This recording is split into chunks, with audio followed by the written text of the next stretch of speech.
Hello, my name is Jean-Claude Rinda, as I'm going um, to summarize and combine what I have been conducting from the interview.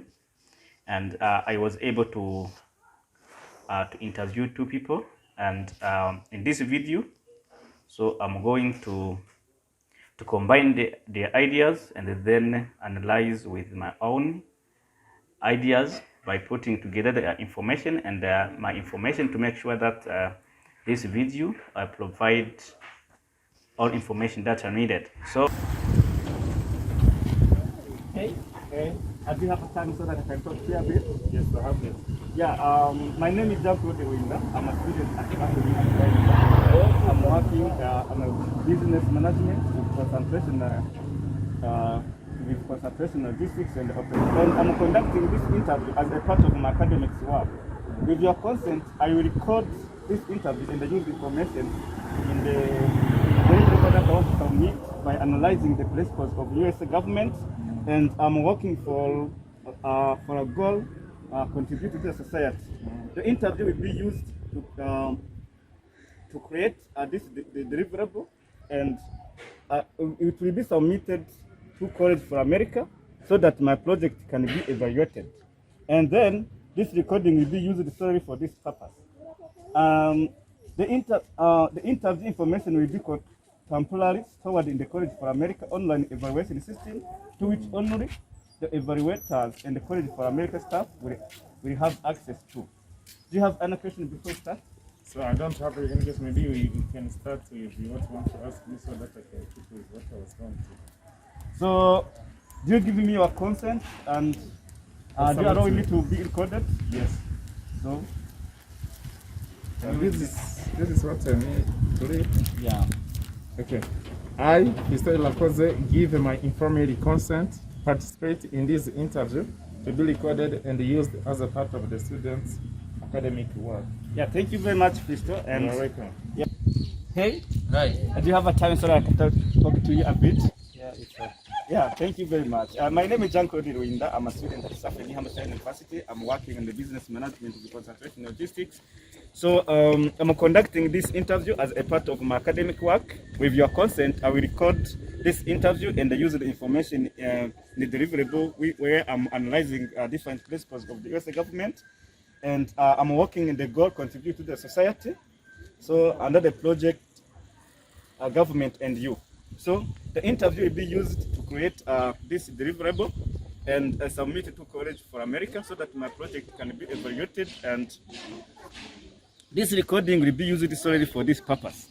And the interview information will be temporarily stored in the College for America online evaluation system, to which only evaluators and the College for America staff will have access.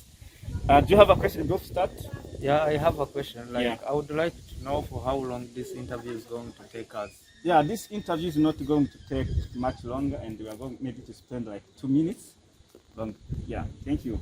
So, do you give your consent to be interviewed and recorded? So, can you read this consent? Yeah, thank you.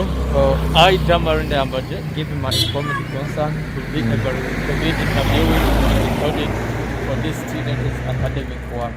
Yeah, thank you very much, Jamari. And I'm going to ask you some few questions. So I hope your information will help us to know and understand how people and how the U.S. citizens understand the different principles of the U.S. government. Different principles. So the first question is, what are the three branches of the U.S. government? The three branches of the U.S. government.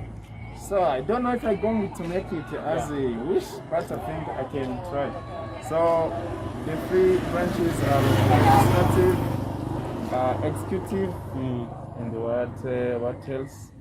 Judicial, right? Yeah, thank you very much. So what are the three branches of the government? Okay, thank you. I'm going just to try, but I'm not sure if I will make it right. Yeah. I guess there are three branches, and the first one is legislative, the second one is executive, and the third one is judicial. Yeah. The question that was asked was to know the three branches of the AS government, which are legislative power, executive power, and also judiciary power. So tell us or tell me, what does each branch do? I think that the judicial branch, the judicial branch, then the executive branch, Yeah. puts in action. Yeah. I mean the law that was drafted, and then the legislative branch drafts the law. Right? Yeah, thank you very much. And I'm going also to ask you the second question as the follow-up question on this question. So, what does each branch do? You're bringing the hardest question. Yeah, I think the legislative part, I think, as there is a word Lego, Yeah. it drafts the laws. Yeah. It drafts laws, and executive, there comes the word to execute. So it applies the drafted laws and put into action. Yeah. And the judicial, of course, it is there to explain the already identified laws and show how it can be implemented within its US citizens. Yeah, thank you very much. So, as legislative power, as their role, this branch is made up of two houses of Congress, such as Senate and the House of Representatives. So, this branch has the duties of making laws. So, the laws are drafted, debated, and voted on in the Congress. Again, it has the power of confirming or rejecting the presidential designation for heads of various agencies and federal judges and the Supreme Court, and they also have the power of proclaiming war. So the second branch is executive power. This branch is in charge of carrying out the executive laws, or is carrying out or executing laws. This executive branch carries out the laws which are made by the legislative power, and they are also interpreted by the judicial branch. So as this branch is made up of the vice president and the president of cabinet, they also enforce the country laws. So the third one is judicial branch. This branch is responsible for deciding the meaning of laws. They interpret them and explain how they will be applied to your situation. Again, this branch indicates or decides if the laws voted can violate the Constitution. It consists of Supreme Courts and other federal courts.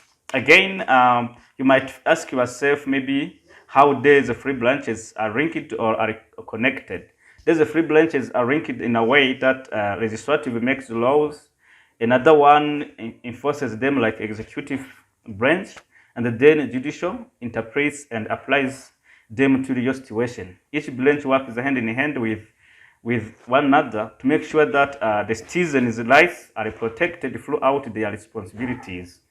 So you may also ask yourself how they regulate each other or checks or balance. To make sure that there is a significant separation of these powers, each branch has its own powers and responsibilities, and they work closely to ensure that none of these branches is exercising power to each other or to one another. So as the way of regulating their powers, the government uses a system known as checks and balances. Each branch is accorded the power to check on the other two branches. The legislative draft and vote the laws, while the executive branch has the power of executing the laws, and judicial interprets and applies them to your situation. So the president has the power to veto a bill sent from the Congress. It will stop it from becoming law. Again, the Congress has the power of challenging Supreme Court judges or president. So again, the Supreme Court has the power of overturning a law that they believe or that they believe is unconstitutional. So once the law is voted, it is sent to the executive branch. And once they execute it, the bill becomes a law. Finally, the law is interpreted and applied by the court, which is actually judicial branch. So it is used in different courts. Thank you very much, Fisto. I'm going to ask you another question. Democrats and Republicans are the major parties. Can you name the party? The third one. Yeah. Which is the Green Party? Yeah, thank you very much. Thank you, Amari, and thank you very much for your information. I'd like to ask you another question. Democrats and Republicans are the major parties. Can you name the third party? I most of the time hear that it is the Green Party, so I'm not sure if it is the right party. Yes, thank you very much. Thank you very much, Amari. The third party of the US government is Green Party. Ask yourself how did the two-party system start? There's a two-party system is a system in which two many major political parties control voting in almost all elections at one and all levels of government, and the majority of elected positions are members of the two major parties. Within a two-party system, one party typically gains a majority in the legislature. Legislature is mainly referred to as the majority party, while the other is minority party, like minority party. So the party which holds the majority in the election takes all a prize in the presidential election, and if maybe the presidential candidate accumulates almost all votes in a specific states, all the votes from the states or from that states are handed over the candidates. Maybe the most voted candidates or party takes a lead of all system because the weaker parties are forced to create an alliance so as to be big enough to control a large dominant party. So again, the voters find over time not to maybe not to vote candidates outside of one of the two large parties, since their votes for third party candidates are usually ineffectual. You might also ask yourself what impact do third or minor parties have on national politics. So those days of third parties won negligible elected positions, they are also important on the national politics because they identify and they present new ideas, or they also present an issue to the voter. Maybe the two main or major parties have not maybe been able to discuss. So in addition to that, they influence other parties, which might cause them to win its opposition. Means that if maybe their hands influences one party, means another party is going to win. Furthermore, they influence the candidates from two major parties and force them to be serious with the poll, because they might ignore the electoral consequences, maybe thinking that they have to win the election. So which means that this third party influenced them maybe to be creative enough to present new ideas and maybe to identify the issues that they are going to address within the country. Thank you very much, Fisto, and you are making it. So what is the basic process by which a bill becomes a law? What is the process by which the bill becomes a law? Yeah. I will be lying to you if I tell you that I know that. Yeah, thank you very much. Thank you very much for your contribution. Yeah, you are welcome. I wish you the success. Yeah, Thank you. What is the basic process by which the appeal becomes a law? I told you that you were asking me so many questions, Yeah, but I'm not sure that I will make this as well. Yeah. But as I think, Yeah. it is too oral project. Yeah.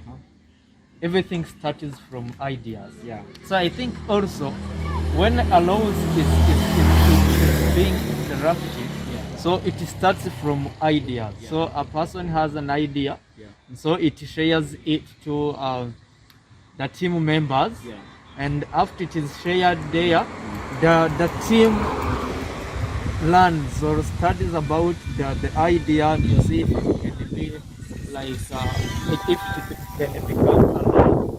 So after that, they take it into the parliament. So this is a group of people that I think can study well the law, and from there they transfer it to the head of them, like to see if it can be implemented. And if they notice that it deserves to be implemented or to be put into laws, they go ahead and stamp it, so it's done. Yeah, thank you very much, Jamari. Thank you very much for information, and I really like how you explained the steps by which a bill becomes a law. And thank you very much for this interview. And so, thank you very much for your contribution. Thank you. It is my pleasure. Yeah, thank you very much. So, the process by which a bill becomes a law. So, the first step is maybe the bill is drafted.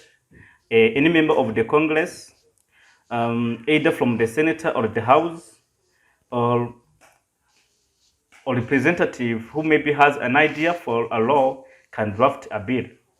This means that maybe the revenue bills must begin in the House of Representatives.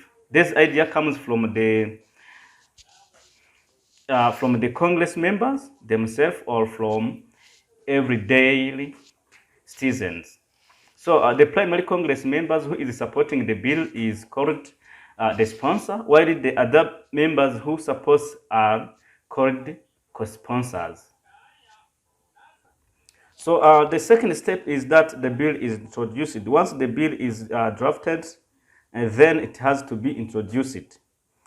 This means that if maybe a representative is the sponsor, the bill is also have to be introduced in the House. If maybe the senator is the sponsor, the bill is introduced in the Senate. Once the bill is introduced, it should be found on the Congress. So the third step is the bill goes to the committee, and as the bill has already been introduced to committee, it has to be the third step is that the bill has to go to the committee. It means it is sent to the committee. As the bill has already been introduced, it is referred to the committee. Once the bill is in the hands of the committee, it is wisely examined and its chance of passage by the entire Congress are determined. So the committee allows hearings to better understand the ethical implications of the bill. And most of the bills are read here. Means that some of the bills are not accepted on this step 3.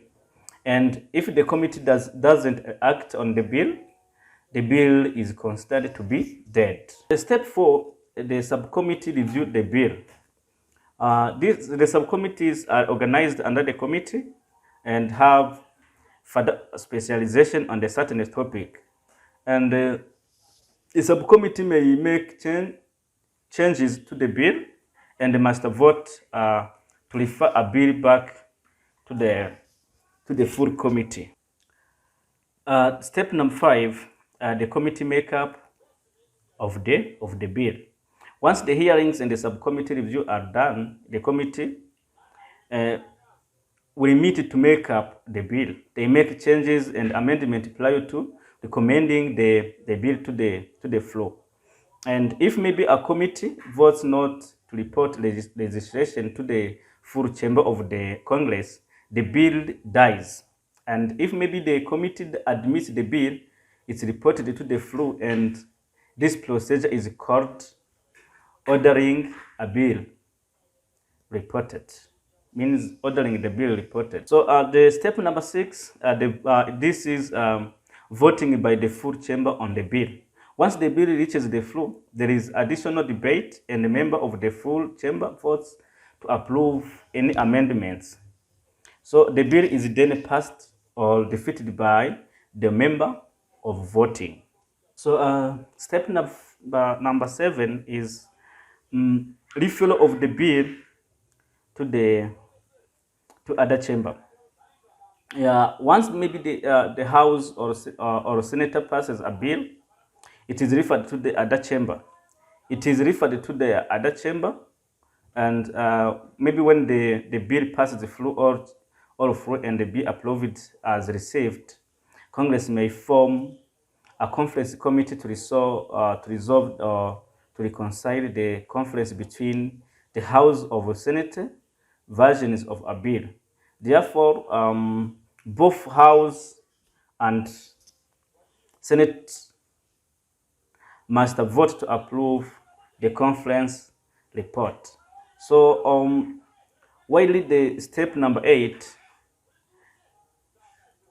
the bill goes to the president. And after the House and the Senate have approved a bill in identical way, the bill is sent to the president.